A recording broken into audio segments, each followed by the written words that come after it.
लू का प्रकोप होता है, ये सिर्फ गर्म हवा तो नहीं है? नहीं, ये सिर्फ गर्म हवा नहीं है।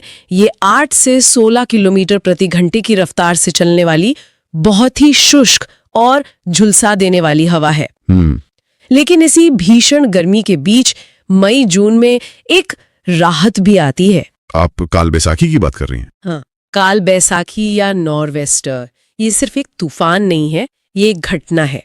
दिन भर की गर्मी के बाद अचानक जोरदार हवाओं के साथ बारिश। ये तो वरदान जैसा लगता होगा। है भी, खासकर पूर्वी बिहार में आम और लीची की फसल के लिए ये बहुत फायदेमंद है। और फिर गर्मी के इस चरम के बाद आखिरकार मानसून आता है। हाँ, मध्य जून से मध्य अक्टूबर तक वर्षा ऋतु। और ये जानना जरूरी है कि राज्य की लगभग 85% बारिश 85%? हाँ, इन्हीं 4 महीनों में होती है।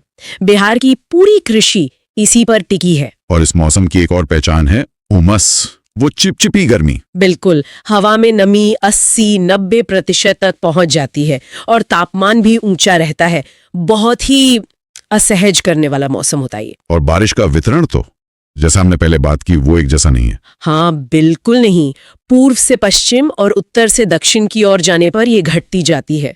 किशनगंज में 200 सेंटीमीटर से ज्यादा, तो औरंगाबाद में 100 से भी कम। तो गर्मी और बारिश के इस तीव्र चक्र के बाद आखिरकार राहत वाली सर्दी आती है। हाँ, नवंबर से फरवरी तक शीत ऋतु, ये बिहार का सबसे सुहाना मौसम माना जाता है। जनवरी सबसे ठंडा महीना होता है शायद। हाँ, जब तापमान 7 से 10 डिग्री सेल्सियस के बीच रहता है, आसमान साफ, हल्की पछुआ हवा, बहुत अच्छा मौसम होता है। लेकिन क्या सर्दियों में भी थोड़ी बहुत बारिश होती है रबी की फसल के लिए? मैंने सुना है। हाँ, होती है। दिसंबर और जनवरी में कभी कभार चक्रवाती वर्षा होती है। ये भूमध्य सागर से उठे पश्चिमी विक्षोभ के कारण होती है। अच्छा। ये बहुत तेज नहीं होती, फुहारों जैसी होती है, लेकिन गेहूं और मक्का जैसी फसलों के लिए अमृत की तरह काम करती है। इसे मावठ भी कहते हैं। तो सर्दी का मौसम हर लिहाज से अच्छा ही है या इसका भी कोई नकारात्मक पहलू है?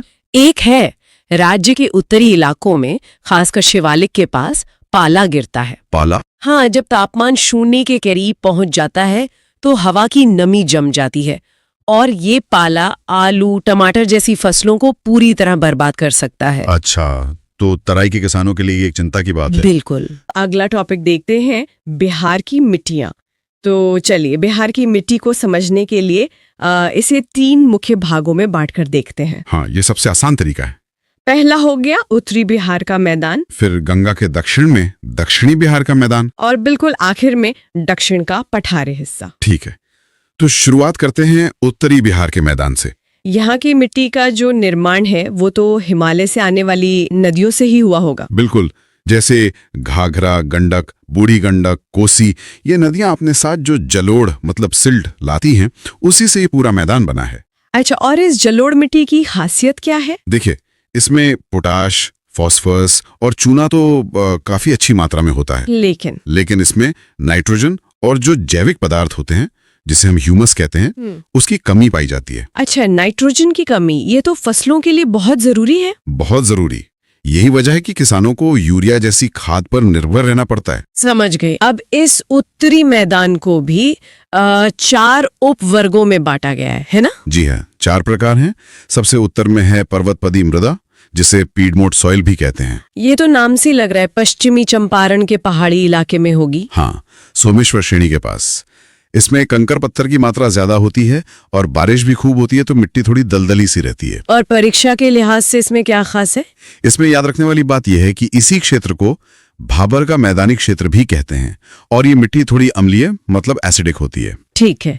अब दूसरा प्रकार है तराई मिट्टी। हाँ, ये पर्वतप्रदीय मिट्टी के ठीक दक्षिण में एक पतली पट्टी की तरह फैली है, पश्चिमी चंपारण से लेकर किशनगंज तक। इसका रंग हल्का भूरा या पीला बताया गया है। जी, और इसमें भी दलदली गुण होते हैं, पानी काफी रहता है। तो फिर यहाँ धान, गन्ना और पटसन जैसी फसलें खूब होती होंगी जिन्हें पानी ज्यादा चाहिए। अब आते हैं तीसरे प्रकार पर, बांगर मिट्टी। हाँ, यानी पुरानी जलोढ़ मिट्टी। हाँ, ये तराई के दक्षिण में मिलती है।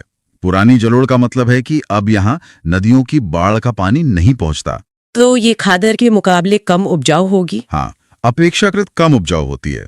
इसका रंग हल्का भूरा होता है और इसमें चूना और क्षारीय तत्वों की भी कमी होती है। इसका विस्तार सबसे ज्यादा कहाँ है? ये आपको पूर्णिया और सहरसा जिले का जो कोसी क्षेत्र है वहाँ सबसे ज्यादा मिलेगी। और यहाँ फसलें कौन सी होती हैं? सिंचाई की मदद से गन्ना, गेहूं, धान और मक्का ये सब उगाया जाता है। ठीक है। और अब उत्तरी मैदान की चौथी और सबसे खास मिट्टी, खादर मिट्टी। हाँ, नवीन जलोढ़ मिट्टी। नवीन मतलब नई? हाँ, तो यहाँ हर साल बाढ़ आती है? जी, गंगा, गंडक, कोसी जैसी नदियां हर साल बाढ़ के साथ नई उपजाऊ मिट्टी की एक परत बिछा देती हैं। तो ये तो बहुत ही ज्यादा उपजाऊ होगी। सबसे ज्यादा उपजाऊ। इसीलिए सारण, पूर्वी चंपारण, मुजफ्फरपुर, दरभंगा इन सब क्षेत्रों में खेती बहुत अच्छी होती है। चलिए, तो ये तो हुई गंगा के उत्तर की बात। अब नदी पार करके दक्षिणी बिहार के मैदान में चलते हैं। हाँ, यहाँ की कहानी बिल्कुल अलग है। यहाँ की मिट्टी सोन, पुनपुन, फल्गु जैसी नदियों से बनी है, जो छोटा नागपुर पठार से आती हैं। तो यहाँ भी मिट्टी को 4 भागों में बांटा गया है? जी, यहाँ भी 4 मुख्य प्रकार हैं। सबसे पहला है करेल कवाल मिट्टी। ये भी पुरानी जलोढ़ है तो पुरानी जलोढ़, लेकिन ये उत्तर की बांगर जैसी नहीं है। ये बहुत उपजाऊ होती है। अच्छा। जी, ये रोहतास से लेकर गया, पटना, मुंगेर और भागलपुर तक एक बड़ी पट्टी में फैली है। इसका रंग भूरा पीला होता है। और इसकी खासियत? इसकी जल ग्रहण करने की क्षमता बहुत ज्यादा होती है, पानी को अच्छे से पकड़ कर रखती है। ठीक है। दूसरा प्रकार है टाल मृदा। ये नाम तो बहुत सुना है। हाँ, ये बहुत खास मिट्टी है। ये गंगा के दक्षिणी किनारे पर पटना से भागलपुर तक बस एक 8-10 किलोमीटर की चौड़ी पट्टी में मिलती है। और ये भी बहुत उपजाऊ होती है। बहुत ज्यादा। मानसून में ये पूरा इलाका डूब जाता है और जब पानी उतरता है तो अपने पीछे एक नम और उपजाऊ मिट्टी छोड़ जाता है। बिल्कुल। इसका रंग धूसर यानी ग्रे होता है और ये रबी की फसलों के लिए, खासकर दलहन के लिए बेहतरीन है। इसीलिए इस इलाके को दाल का कटोरा भी कहते हैं ना? सही कहा आपने। चलिए, अब तीसरी मिट्टी पर आते हैं, बलथर मृदा। ये दक्षिणी मैदान और छोटा नागपुर पठार के बिल्कुल बीच में एक संकरी पट्टी में मिलती है। इसका रंग पीलापन लिए हुए लाल है और ये अम्लीय है। जी, और इसमें रेत और कंकर की अधिकता होती है। तो मतलब ये पानी नहीं रोक पाती होगी और कम उपजाऊ होगी। एकदम सही।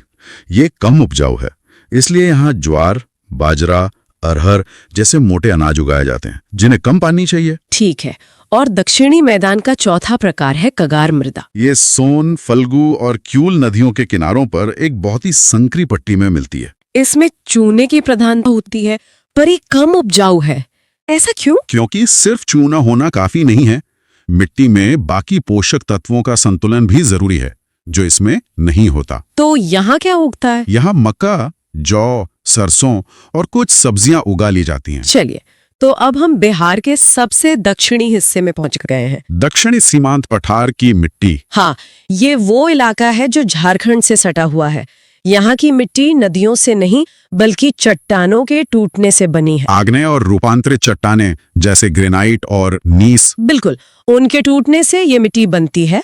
इसे भी मुख्य रूप से 2 भागों में बांटते हैं। पहला है लाल एवं पीली मृदा। जी, ये जमुई, बांका, मुंगेर, गया, नवादा इन सबके पठारी क्षेत्रों में मिलती है। और इसका रंग लाल क्यों होता है? लोहे की वजह से। हाँ, लौह तत्व यानी आयरन ऑक्साइड की वजह से इसका रंग लाल होता है।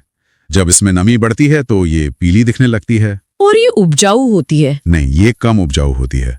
इसमें नाइट्रोजन और फास्फोरस की बहुत कमी होती है। तो यहाँ भी मोटे अनाज ही होते होंगे? हाँ, यहाँ भी ज्यादातर मक्का और जौ ही उगाया जाता है। और पठारी क्षेत्र का दूसरा और आखिरी प्रकार है लाल बलुई मृदा।